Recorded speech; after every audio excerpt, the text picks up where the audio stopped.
नमस्कार।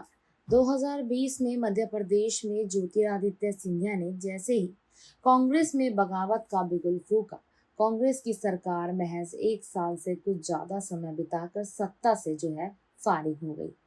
अब उस वाकये को लेकर कांग्रेस के दो वरिष्ठ नेता दिग्विजय सिंह और कमलनाथ ने टिप्पणियां की हैं जो इस वक्त चर्चा में है। मध्य प्रदेश में बीते 22 साल में अगर 15 महीनों को निकाल दिया जाए तो राज्य में भाजपा का वर्चस्व कभी कम होता नहीं दिखा। आलम ये रहा कि 2018 में जब कांग्रेस ने लंबे समय बाद मध्य प्रदेश की सत्ता में वापसी की तो उसके और भाजपा के बीच सीटों का अंतर सिर्फ इतना ही था कि किसी एक बड़े नेता का पार्टी से अलग होना पूरी सरकार के गिरने का कारण बन जाता।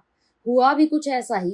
2020 में ज्योतिरादित्य सिंधिया ने जैसे ही कांग्रेस से बगावत का बिगुल फूंका, कांग्रेस की सरकार महज एक साल से कुछ ज्यादा समय बिताकर फारिग हो गई। मजेदार बात यह है कि इस घटना को अब लगभग 5 साल हो चुके हैं, लेकिन कांग्रेस के अंदर खानों में तब की सरकार जाने का दर्द अब भी नजर आ रहा है। हाल ही में यह दर्द उभर कर अब सार्वजनिक तौर पर बाहर आ गया जब एक न्यूज पोर्टल को दिए इंटरव्यू में कांग्रेस के नेता दिग्विजय सिंह ने ये कह दिया कि सिंधिया कांग्रेस छोड़कर भाजपा में इसलिए शामिल हो गए क्योंकि मुख्यमंत्री कमलनाथ ने उनकी दी हुई विश लिस्ट पर काम नहीं किया। इससे पहले कि कांग्रेस इन खुलासों को लेकर कुछ कह पाती, कमलनाथ ने कहा कि पुरानी बातें उखाड़ने का कोई फायदा नहीं। हालांकि उन्होंने अपनी इस टिप्पणी पर एक तंज भी कस दिया। इसके बाद सियासी गलियारों में चर्चा तेज हो गई है। दिग्विजय सिंह ने यहाँ पर कहा कि 2020 की शुरुआत में कमलनाथ और सिंधिया के बीच कुछ मतभेद पैदा हो गए थे। यह मतभेद विचारधारा के स्तर पर नहीं बल्कि व्यक्तिगत थे। ऐसे में उन्होंने इसे सुलझाने के लिए एक प्रमुख उद्योगपति के घर पर बैठक तय की ताकि कांग्रेस सरकार पर खतरा पैदा ना हो।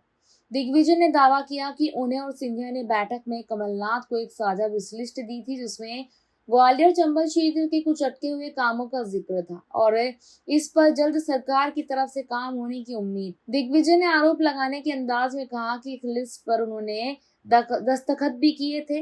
इसके बावजूद विश लिस्ट में दिए गए मुद्दों को नहीं सुलझाया गया। उन्होंने कहा कि अगर ग्वालियर चंबल से जुड़ी मांगे मानी जाती तो शायद सरकार गिरने की नौबत नहीं आती। दिग्विजय सिंह ने कहा कि प्रचारित किया गया है कि उनकी और सिंधिया की लड़ाई से सरकार गिरी, जबकि हकीकत यह नहीं कि उन्होंने पहले ही चेतावनी दी थी कि स्थिति गंभीर हो सकती है। उन्होंने कहा कि यह मेरा दुर्भाग्य है कि मुझ पर हमेशा वही आरोप लगाए जाते हैं जिनका मैं दोषी नहीं होता हूँ। दिग्विजय सिंह ने ऐसा भी कहा कि यहाँ पर मैंने ये कहा था कि इससे कोई खतरा नहीं होगा। मैंने चेतावनी दी थी कि मध्य प्रदेश में कांग्रेस सरकार गिर सकती है और हुआ भी यही। इसी बीच आपको बता दें कि यहाँ पर सोशल मीडिया पर यह जंग तेज हो चुकी है और सिंधिया को लेकर दिग्विजय ने कमलनाथ को घेर लिया है। कांग्रेस में अंदरूनी कलह अब सामने आ चुकी है। मध्य प्रदेश कांग्रेस में क्या कुछ होने वाला है, आने वाला समय बताएगा। जानने के लिए बने रहिएगा हमारे साथ। धन्यवाद।